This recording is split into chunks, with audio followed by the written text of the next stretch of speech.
At 9:47 in the morning on November 7th, 1942, a Focke-Wulf 190 dropped out of a cloud bank over the Strait of Gibraltar and locked onto a twin-engine American aircraft climbing out of the airfield at Tafaraoui, Algeria. The German pilot was experienced.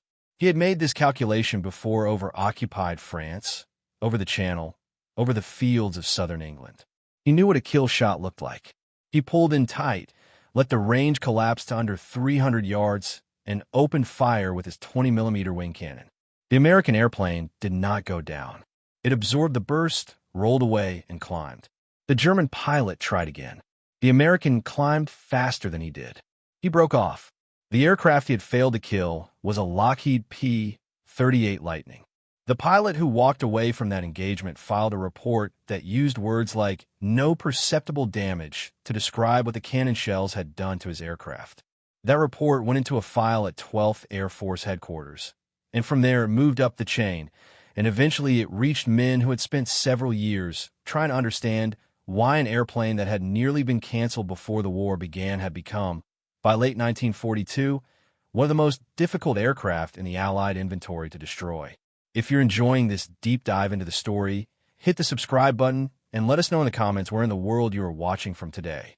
The answer to that question did not begin with brilliance. It began with a mistake. In the spring of 1937, a team of engineers at Lockheed's facility in Burbank, California, was working under contract specification XP-38, a set of requirements the Army Air Corps had issued the previous year asking for an interceptor capable of reaching 400 miles per hour at 20,000 feet. The specification was considered by most of the established airframe manufacturers to be essentially impossible with the technology then available. Curtiss passed on it. Douglas passed on it. Boeing looked at the numbers and concluded the power plant requirements alone made the whole exercise academic. Lockheed was a small company in 1937. It had produced capable airplanes, but nothing that operated in the same category as what the Army was describing. The team assigned to the XP-38 was led by Hall Hibbard as chief engineer and a 27-year-old designer named Clarence Johnson, who most people in the industry already called Kelly. Johnson's contribution to the initial design conference, according to his own memoir and to the Lockheed historical record held at the California State University Northridge Archive, was to challenge the fundamental assumption that the specification could be met with a conventional single-engine, single-boom airframe. He argued for a twin-engine design with two tail booms and a central nacelle carrying the pilot and armament. It was an unusual configuration.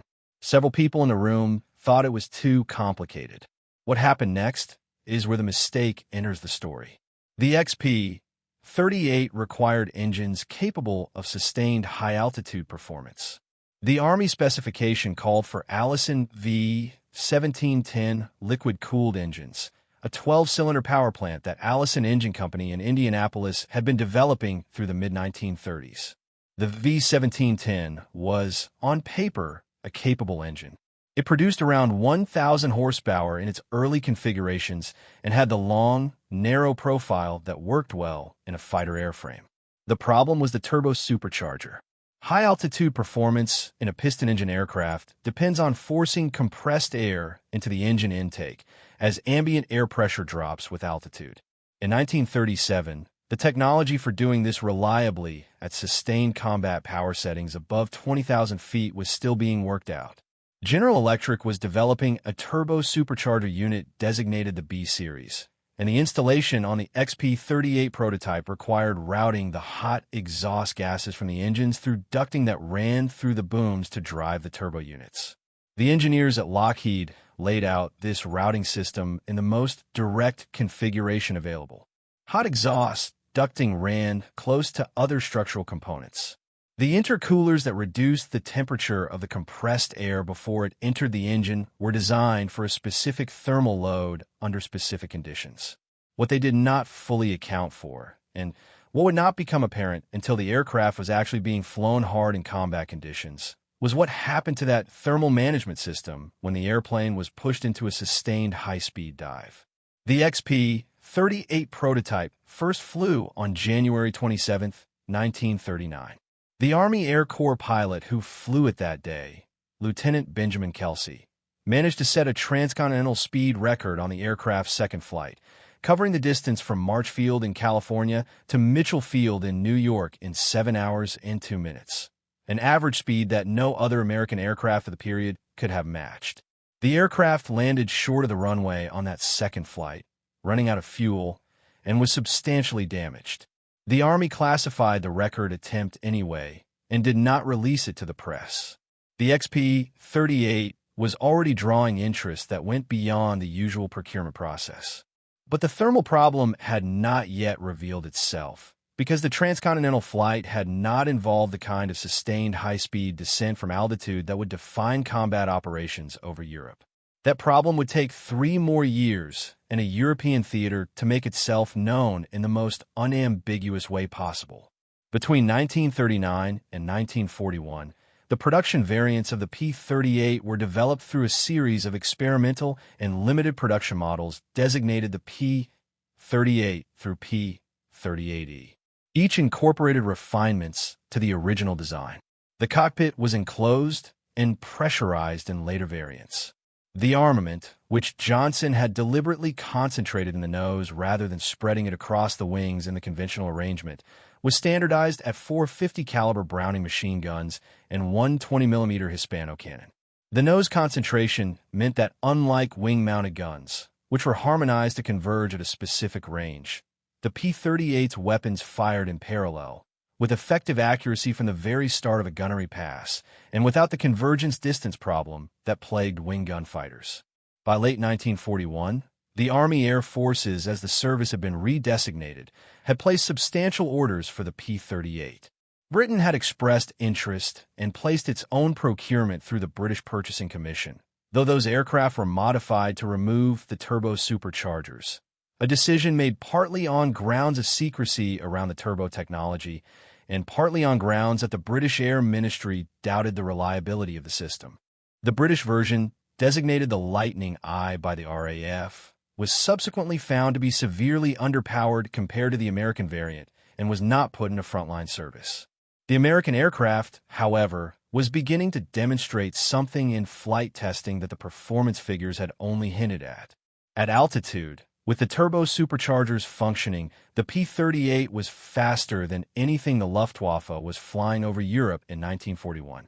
The Messerschmitt 109F, the best German single-engine fighter of that period, had a maximum speed of roughly 373 miles per hour at 22,000 feet. The P-38E variant, in clean configuration at combat power, was capable of exceeding 400 miles per hour at the same altitude. The thermal problem had still not fully surfaced because high-speed dives from altitude had not yet been consistently tested. The failure mode had a specific trigger, and that trigger required operational combat conditions to reproduce reliably. It would not be reproduced in California. It would be reproduced in the skies over Germany. The first P-38 units to enter combat in the European theater did so in the late summer of 1942, primarily in the North African and Mediterranean theaters under the 12th Air Force, and in limited operations from England under the 8th. The pilots who flew them in those early engagements came back with a consistent observation. At high altitude, on the offensive, the P-38 was extraordinary. Its speed and rate of climb gave it an initiative over the Focke-Wulf 190 and the Messerschmitt 109 that other American fighters available at the time, primarily the P-40 Warhawk and the early P-47 Thunderbolt, simply could not match. But when those same pilots pushed the aircraft into a high-speed dive from altitude, pursuing a German fighter or attempting to disengage from a losing engagement, something happened that was extremely difficult to explain to a man who had not experienced it. The controls' compressibility began. At roughly 500 miles per hour in a dive, a speed the P-38 could reach in a sustained descent from altitude more readily than almost any other fighter of the period. The airflow over the wing began transitioning toward transonic behavior. Airshock waves formed ahead of the wing's leading edge. The pressure distribution across the control surfaces changed in ways that the design had not anticipated. The elevator became ineffective, or worse, reversed its effect. Pilots who pushed forward on the stick to steepen a dive found the nose coming up anyway. Pilots who pulled back to recover found the aircraft continuing to steepen rather than flattening. The phenomenon had a name in the engineering community: compressibility tuck. And in late 1942 and through 1943, it was killing P-38 pilots in ways that the gun camera footage and the wreckage could not easily distinguish from combat losses. Several aircraft simply did not come back from dives. The pilots who survived compressibility encounters and managed to recover, usually by pulling back power, deploying flaps to change the pressure distribution across the wing, and waiting for the thicker air at lower altitudes to give the controls authority again, came back with accounts that were harrowing and consistent. The aircraft felt locked. There was nothing to do but ride it down and hope the terrain below was not a problem.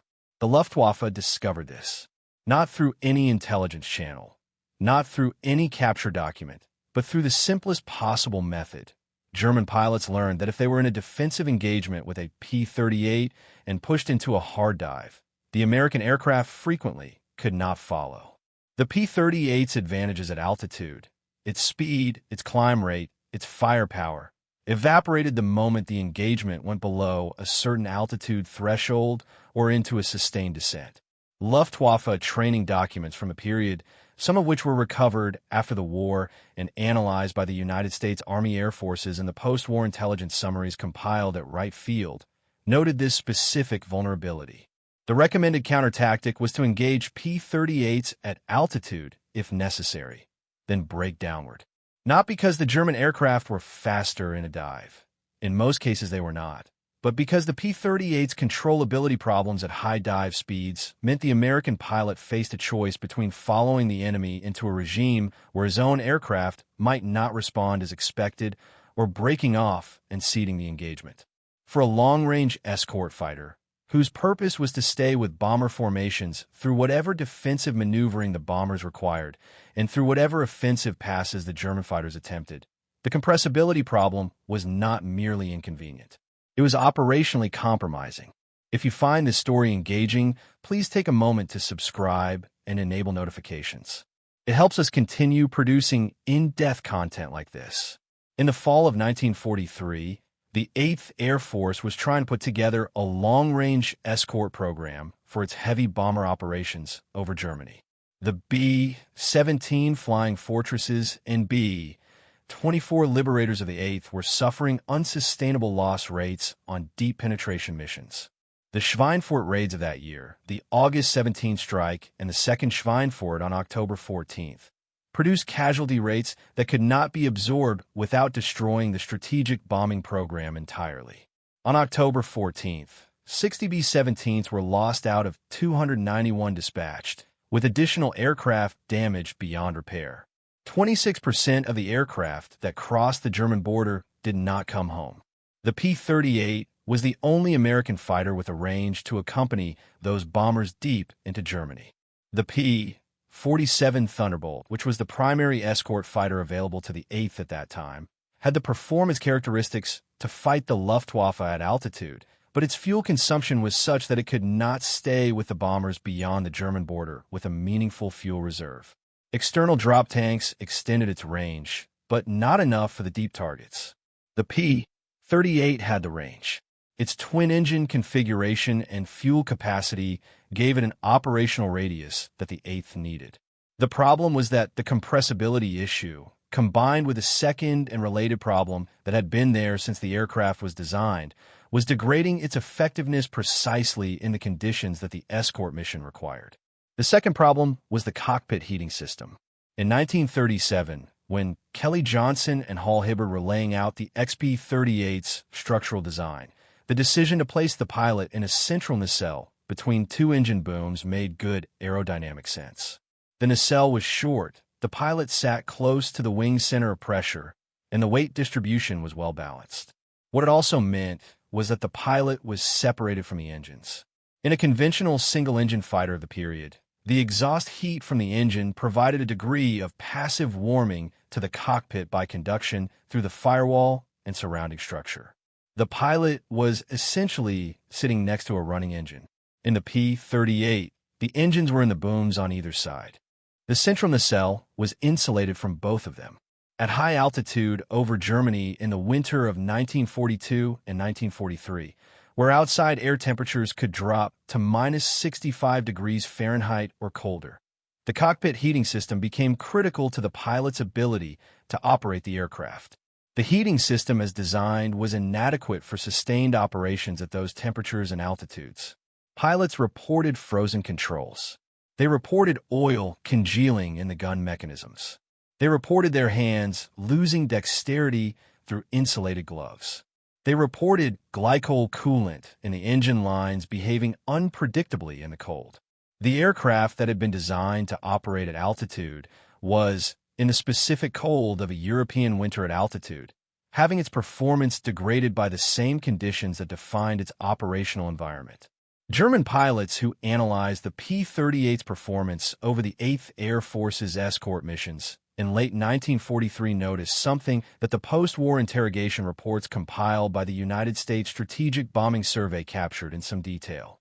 The P-38s that escorted deep missions over Germany in that period flew defensively. Pilots who might have been expected to press attacks on German fighters who had disengaged from a pass and were climbing away for altitude often did not follow.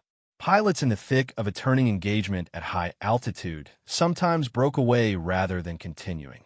The German assessment, developed through accumulated observation rather than any single piece of intelligence, was that the American crews were being cautious in ways that did not match what the aircraft's speed and armament should have permitted. They were right. They were just wrong about the reason. They attributed it to a lack of aggression. Some of the interrogation records use language suggesting the German fighter pilots believed the American pilots were less experienced or less committed than the Luftwaffe crews they had been fighting for 3 years. The truth was more specific. The pilots were not timid. They were flying aircraft that were trying to kill them. This is where the engineering mistake and its consequences become inseparable from what came afterward. In early 1944, 2 changes arrived at roughly the same time, and their interaction produced an outcome that neither the engineers who designed the fixes nor the pilots who received them could have fully anticipated. The first was a compressibility correction. Lockheed engineers, working with data from test pilots who had deliberately induced and survived compressibility encounters, designed a set of dive flaps, small flat plates that could be extended from the wing's surface below the leading edge. When deployed, they altered the pressure distribution across the wing in a way that prevented the shock wave buildup that caused the control reversal. The change was not a redesign of the wing. It was a relatively small addition, a pair of rectangular panels roughly 24 by 9 inches on each wing, actuated by a pneumatic system the pilot could engage with a switch.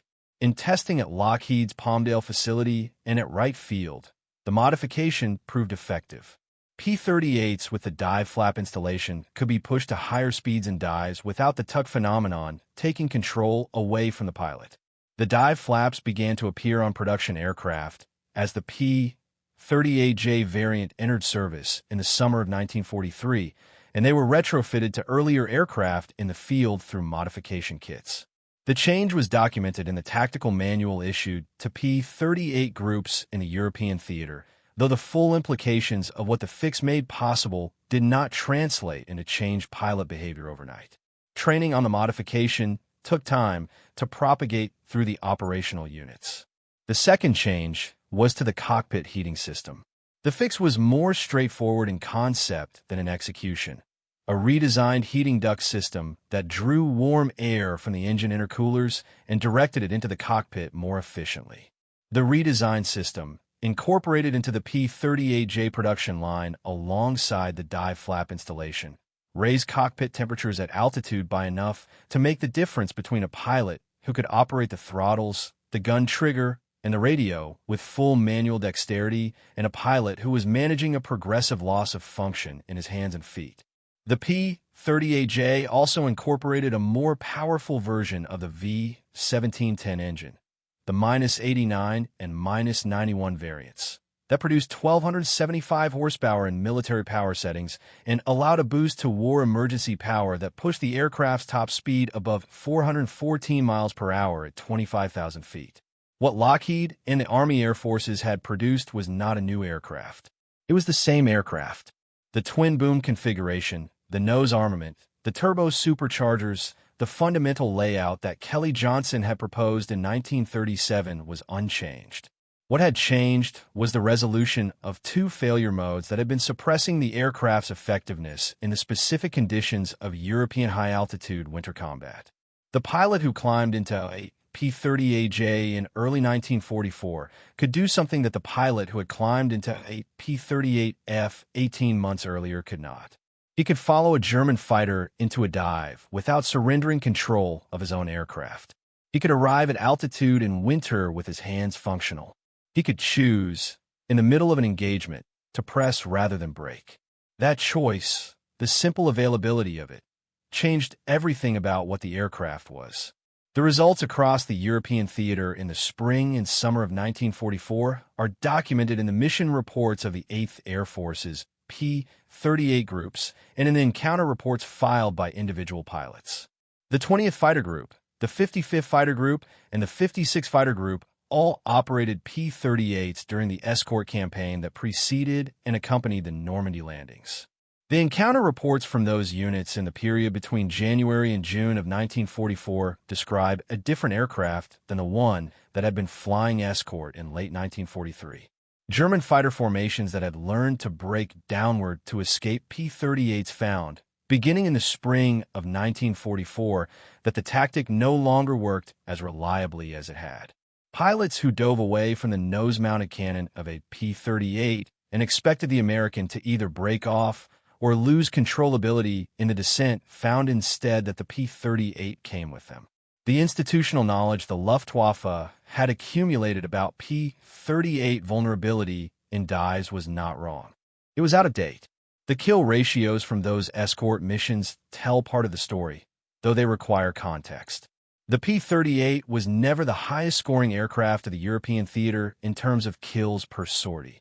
That distinction belongs to the P-51 Mustang, which arrived with its own revolutionary performance envelope in late 1943. The P-38's contribution to the Strategic Air Campaign was not primarily in the kill numbers it accumulated, but in what its presence over the bomber formations meant for the Luftwaffe's ability to execute coordinated attacks. The Luftwaffe's preferred method of attacking American bomber formations in 1942 and 1943 was the head-on pass, developed by a Jesuiter commander named Hans-Gunnar von Kornatzky through a formation called the Sturmgruppe. The technique involved massed attacks by heavily armored Focke-Wulf 190s approaching the bomber box from directly ahead, where the B-17's defensive armament was lightest, pressing to short range before firing. The head-on attack required the German fighters to form up at altitude, coordinate on radio, then commit together. The presence of escort fighters did not automatically prevent this. It depended on where the escort was when the German formation arrived. What the P-38J's corrected performance characteristics allowed, more than anything else, was persistence. A P-38 with functioning cockpit heat and reliable dive characteristics could stay with a bomber formation through a German attack cycle in a way that earlier variants could not. A pilot who could follow a braking German fighter downward and back upward without either losing control of his aircraft or freezing his hands in the process was a pilot who could stay in the fight through multiple passes. The P-38 that had been designed as a high-altitude interceptor and had been partially crippled by the specific conditions of high-altitude winter combat over Germany had, through the correction of its compressibility and thermal problems, become something closer to the aircraft its performance figures had always suggested it should be. In the Pacific theater, where those specific failure modes were less operationally significant, the Pacific Combat Theater in 1942 and 1943 was largely a lower altitude environment, and the temperatures that had degraded European cockpit performance were not encountered as consistently. The P-38 had already developed a different reputation. The two leading American aces of the Pacific War, Richard Bong and Thomas McGuire, both flew P-38s. Bong's 40 kills and McGuire's 38 were accumulated in an aircraft that had not needed the European modifications to perform in the specific combat environment of New Guinea, the Philippines, and the Central Pacific. The Pacific P-38 community had been flying variants of the aircraft that were not limited by the compressibility and thermal problems that had constrained it in Europe, partly because the engagements simply did not consistently reach the conditions that triggered those problems. When Pacific Theater P-38 pilots were asked about the aircraft after the war, in the oral history program conducted by the Air Force Historical Research Agency, and in interviews preserved in the archives at the American Air Museum in Duxford, their accounts of its combat behavior are almost uniformly positive in ways that contrast with the European accounts from the same period. Several specifically cite the twin-engine configuration as a survival feature. Flying 500 miles over open ocean to reach targets in the Central Pacific, the statistical reality of a double-engine-out emergency versus a single-engine-out emergency was not abstract. Pacific pilots knew the math without being told it. The accounts from European theater pilots who flew both early and late P-38 variants are more complicated and more revealing. Colonel Jack Jenkins of the 55th Fighter Group, who flew P-38s from the fall of 1943 through the spring of 1944, later described the transition from early variants to the modified J-series as feeling like the arrival of a different aircraft altogether. The controls, he said, behaved the way they were supposed to at speed. You stopped waiting for the airplane to do something you hadn't asked for. That phrase, waiting for the airplane to do something you hadn't asked for, is as clear a description of the compressibility problem as any engineering document produced at the time. What Jenkins and the other pilots who flew the corrected aircraft were describing was not a technological leap. It was the removal of a constraint that should never have been there. The P-38's airframe was capable of what it eventually demonstrated. The wing could take the loads. The engines, with their turbo superchargers, could provide the altitude performance. The nose armament concentration was as effective in practice as it had been in theory. What the aircraft had been missing was the ability to operate in the specific thermal and aerodynamic environment that its intended mission required. The compressibility fix was not elegant. Dive flap panels bolted to the wing leading edge are not a sophisticated solution. The heating duct revision was engineering work that could have been done earlier if the thermal problem at altitude had been recognized and prioritized during the design phase.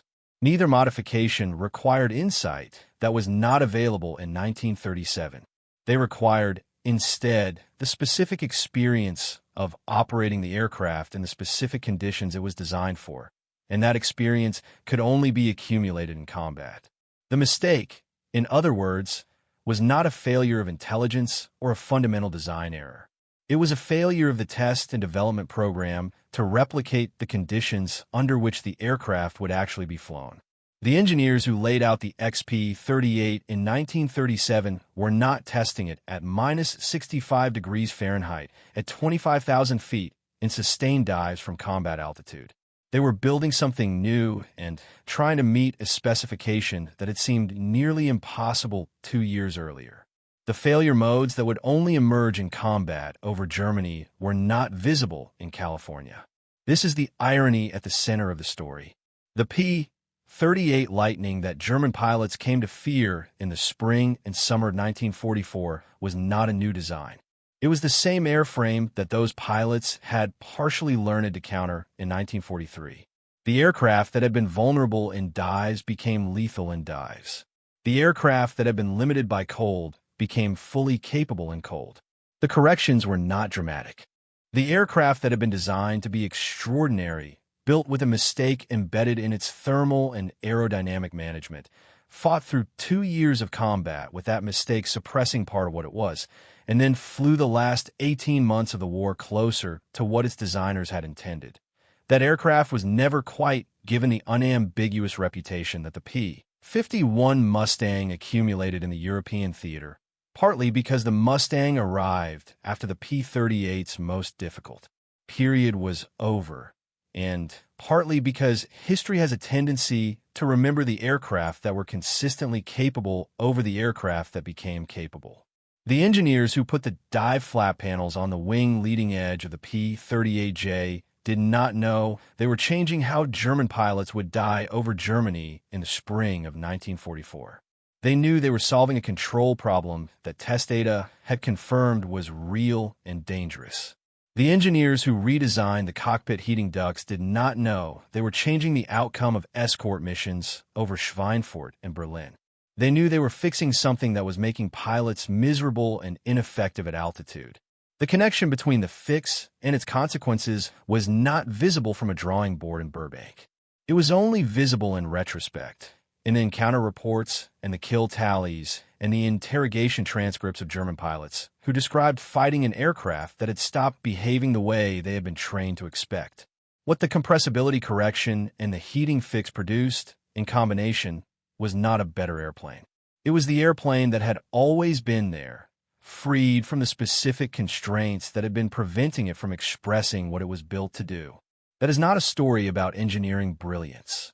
It is a story about the gap between design intent and operational reality, and about the cost of closing that gap, paid in the lives of pilots in 1942 and 1943 who were flying an aircraft that was not yet, in the specific conditions of their specific theater, the aircraft it was meant to be. And it is a story about what happened when the gap closed, about what an aircraft looks like when the mistake that had been limiting it is finally corrected, and the design that was always there finally gets to function as designed. The P-38 pilot over Gibraltar in November 1942, who absorbed a cannon burst and kept flying, was not demonstrating the aircraft's ultimate capability. He was demonstrating its durability. What the aircraft would demonstrate 18 months later, over Germany in the spring of 1944, was something more complete. The combination of that durability with the controlled dive performance and the functional cockpit that the original design had always intended. The German pilot in 1942 had been right that the airplane should have gone down. He was flying against an aircraft with a problem he did not know about. The German pilots in the spring of 1944 who tried to use that problem against a corrected aircraft discovered the mistake had been fixed. By then, the tactic that had relied on the problem was already costing them the engagements they thought they knew how to win. Thank you for watching. For more detailed historical breakdowns, check out the other videos on your screen now, and don't forget to subscribe.